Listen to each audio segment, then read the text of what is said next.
Hello students, welcome to Manoj educational study classes. आज की class में हम बात करते हैं बुनियादी शिक्षा या हम कहें बरदा शिक्षा योजना के बारे में, जिसे नई तालीम के रूप में भी जानते हैं आप। उससे पहले हम आपको बता दें, इस वीडियो के लास्ट में हम आपसे 2 क्वेश्चंस पूछेंगे जो आज के वीडियो से रिलेटेड होंगे, जिनके आंसर्स आप हमें कमेंट बॉक्स में दे सकते हैं। तो आज हम बात करते हैं बुनियादी शिक्षा की। स्वतंत्रता आंदोलन के समय से ही गांधी जी के मन में कहीं ना कहीं बुनियादी शिक्षा को लेकर मंथन चल रहा था। कहीं ना कहीं गांधी जी का दृष्टिकोण बुनियादी शिक्षा को लेकर व्यवसाय परक था। उन्हें मालूम था भारत जैसे गरीब देश में अगर जो शिक्षा प्राप्त कर रहा है शिक्षार्थी, वो शिक्षा के साथ साथ धनोपार्जन भी कर सके तो वह आत्मनिर्भर हो जाएगा, ऐसा गांधी जी मानते थे। अतः हम कह सकते हैं कि जो बेसिक शिक्षा है इसके जन्मदाता गांधी जी थे। गांधी जी चाहते थे कि शिक्षा की जो रूपरेखा हो वो ग्रामीण हो, जनसाधारण के लिए हो। उस शिक्षा में भारत की समस्याओं को सुलझाने की क्षमता हो, क्योंकि इससे पहले जो ब्रिटिश सरकार में शिक्षा दी जा रही थी वो कहीं ना कहीं सरकारी नौकरी में जाने के लिए शिक्षा को ले रहा था। उसका ना शारीरिक विकास हो रहा था, ना उसका मानसिक विकास हो रहा था, ना उसका चारित्रिक विकास किया जा रहा था। इस तरह से शिक्षा दी जा रही थी। अतः महात्मा गांधी जी ने देश की निर्धन, निरक्षर और कहीं ना कहीं अस्वस्थ जनता को शिक्षा दिलाने के लिए बेसिक शिक्षा योजना बनाने का फैसला लिया। इसी क्रम में 22-23 अक्टूबर 1937 ईस्वी को वर्धा में एक अखिल भारतीय शैक्षिक सम्मेलन का आयोजन किया गया, जिसके अध्यक्ष महात्मा गांधी जी थे। वहां बहुत से विद्वान इकट्ठे हुए, जैसे विनोबा भावे जी, काका कालेलकर और आपके जाकिर हुसैन जी। उनके साथ साथ बहुत से विद्वान। वहां पर बहुत से प्रस्ताव पारित किए गए और बेसिक शिक्षा के बारे में चर्चा की गई कि भारत की बेसिक शिक्षा किस तरह की हो। जब ये सम्मेलन समाप्त हुआ तो वहां पर एक सर्वसम्मति से डॉक्टर जाकिर हुसैन को इस पूरी जो बेसिक शिक्षा योजना थी उसका अध्यक्ष बना दिया गया और उनसे कहा गया आप इनके जो भी संस्तुतियां हैं वो प्रस्तुत कीजिए कि हम किस तरह की बेसिक शिक्षा भारत में होनी चाहिए। इसी को हम बुनियादी शिक्षा या बरदा शिक्षा योजना या नई तालीम के नाम से जानते हैं। आइए इस पर विस्तार से चर्चा करते हैं कि शिक्षा योजना में बेसिक शिक्षा के मौलिक सिद्धांत। बेसिक शिक्षा पद्धति के मौलिक सिद्धांत निम्नलिखित हैं।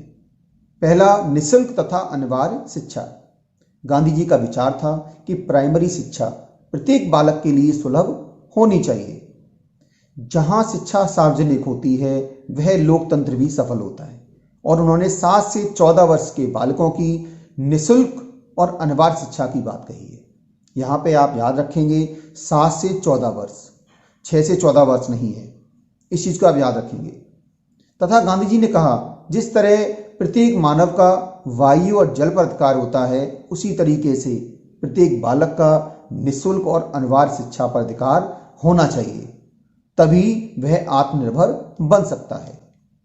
दूसरा पॉइंट, स्वावलंबन तथा आत्मनिर्भरता। गांधी जी का इससे तात्पर्य था कि जो शिक्षा दी जाए, शिक्षकों का वेतन और विद्यालय के अन्य व्यय विद्यालय में बनी सामग्री से ही निकल सकें। यानी बालक विद्यालय में कुछ सामग्री तैयार करे और उसी से जो शिक्षकों का व्यय है या स्कूल का जो भी खर्च हो रहा है उस सामग्री के व्यय करने से निकल सके।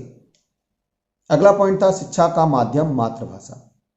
गांधी जी कहते थे प्रत्येक बालक को उसकी मातृभाषा में ही शिक्षा दी जानी चाहिए।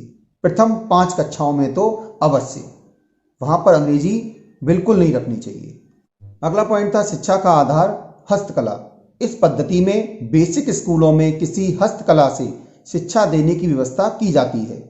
पाठ्यक्रम के सभी विषय किसी हस्तकला के चारों ओर केंद्रित करके पढ़ाए जाते हैं।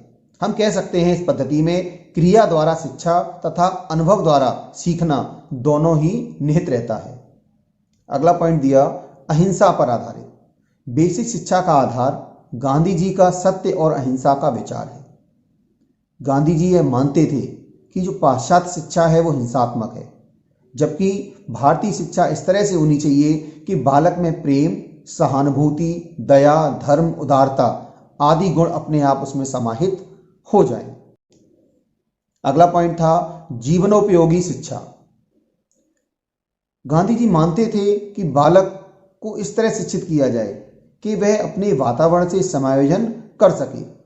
वह किसी भी वातावरण में जाए लेकिन वहां पर वो एडजस्टमेंट या समायोजन अच्छी तरीके से कर ले।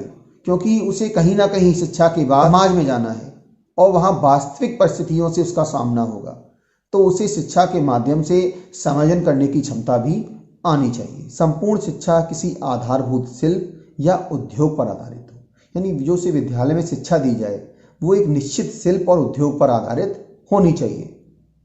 शिल्प का चुनाव बच्चों की योग्यता और रुचि के आधार पर हो, यानी बच्चों की योग्यता हो वही उसे कार्य करने के लिए वहां पर दिया जाए। शिल्प की शिक्षा में आर्थिक महत्व के साथ साथ सामाजिक और वैज्ञानिक महत्व पर भी ध्यान दिया जाए। ऐसा नहीं है कि शिल्प की शिक्षा में केवल आर्थिक महत्व को ध्यान दें, कहीं ना कहीं बालक को सामाजिक और वैज्ञानिक जानकारी भी दी जानी चाहिए। ऐसा गांधी जी मानते थे अपनी बुनियादी शिक्षा में। बेसिक शिक्षा का पाठ्यक्रम में नंबर 1 हस्तकलाएं, जिसमें कताई, बुनाई, कृषि, काष्ठकला, चर्म कार्य, फलों तथा साग सब्जी के उद्योग, मिट्टी के खिलौने बनाना, प्राकृतिक तथा सामाजिक वातावरण के अनुकूल अन्य कोई हस्तकला जिसका शैक्षिक मूल्य हो। दूसरा था मातृभाषा, यानी उसे मातृभाषा में ही उसकी शिक्षा दी जाए। तीसरा अंकगणित। चौथा पाठ्यक्रम विषय रखा गया सामाजिक, जिसमें इतिहास, भूगोल तथा नागरिक शास्त्र की बात की गई। पांचवा सामान्य विज्ञान, जिसमें बागवानी, वनस्पति शास्त्र, पशु विद्या, शरीर विज्ञान, रसायन शास्त्र आदि। छठवां स्वास्थ्य विज्ञान। अगला दिया गया संगीत, फिर चित्रकला तथा ड्राइंग। गांधी जी मानते थे बेसिक शिक्षा में 5वीं कक्षा तक सह शिक्षा का आयोजन लड़के व लड़कियों को एक साथ एक ही पाठ्यक्रम के द्वारा पढ़ाया जाना चाहिए और 6वीं 8वीं कक्षाओं में लड़कों को सामान्य विज्ञान और लड़कियों को गृह विज्ञान की शिक्षा दी जानी चाहिए। और कहीं भी बेसिक शिक्षा में अंग्रेजी और धार्मिक शिक्षा को कोई महत्व नहीं दिया गया, या हम कहें अंग्रेजी और धार्मिक शिक्षा को सम्मिलित नहीं किया गया। बेसिक शिक्षा के गुण देखिए, जो शिक्षा का माध्यम था वो मातृभाषा, ये पहला गुण था।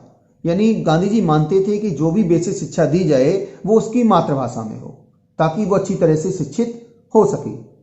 अगला, छात्र को आत्मनिर्भर बनाने की योजना, यानी कोई भी छात्र हो उसको आत्मनिर्भर बनाने की योजना अवश्य उसमें होनी चाहिए। अगला, बालक का सर्वांगीण विकास करने पर बल। वो कहते थे एक बालक का सर्वांगीण विकास होना चाहिए, शारीरिक विकास, मानसिक विकास, सामाजिक विकास, आर्थिक विकास, राजनीतिक विकास, आध्यात्मिक विकास। अगला, वर्ग भेद का अंत, सभी बालकों को बिना किसी वर्ग भेद के एक साथ शिक्षा लेने का अधिकार होना चाहिए। अगला, विद्यालय और समाज में निकटता का संबंध, यानी विद्यालय कहीं ना कहीं समाज का एक अंग है, तो उनमें इस तरह से शिक्षित किया जाए कि बालक समाज में जो भी परंपराएं चल रही हैं उनसे भी, या जो भी संस्कृति है उसके समाज की, उससे भी वह परिचित हो। अगला, आर्थिक दृष्टिकोण से, ये तो आप समझ रहे हैं कि जो बुनियादी शिक्षा दी जा रही है वो कहीं ना कहीं आर्थिक दृष्टिकोण को ध्यान में रखकर दी जा रही है। बेसिक शिक्षा के दोष, एक अपूर्ण योजना, यानी यह योजना पूर्ण नहीं थी, इसमें बहुत सी कमियां थी। दूसरा, उस शिक्षा के संबंध में कुछ नहीं कहा गया, केवल बुनियादी शिक्षा, बेसिक शिक्षा की बात की गई, कहीं भी इसमें उस शिक्षा के संबंध में कोई बात नहीं की गई। अगला, कच्चे माल की बर्बादी।